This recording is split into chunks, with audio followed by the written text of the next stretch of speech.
Revenons à la méthode. Ce que nous appliquons chez Cardinal Sud, c'est la méthode DESC.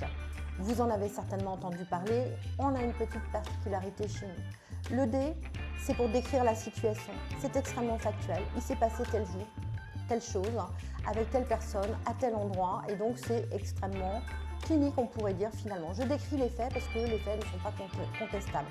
Si je suis sur un recadrage, j'ai prévu plusieurs éléments de fait que j'utiliserai au cours de la conversation.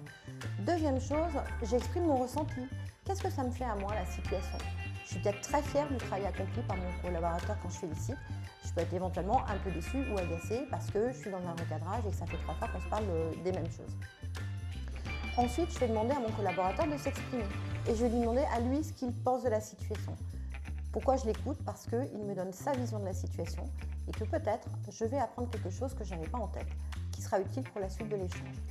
Enfin, une fois qu'on a éclairci tous les points et qu'on se comprend bien, j'ai profité de ce moment d'écoute pour questionner, reformuler.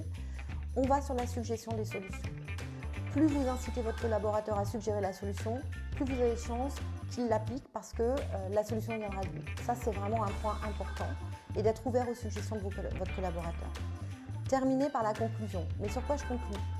L'important, c'est de conclure sur le bénéfice de la solution.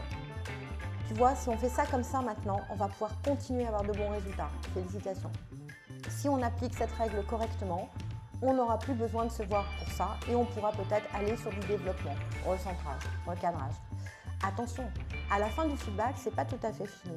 Il vous reste une dernière étape. Peut-être qu'il y a un plan d'action à mettre en place et ça implique un suivi pour mesurer les bénéfices et donc d'autres opportunités de faire du feedback. Vous êtes prêts? Eh bien, je vous invite à y aller.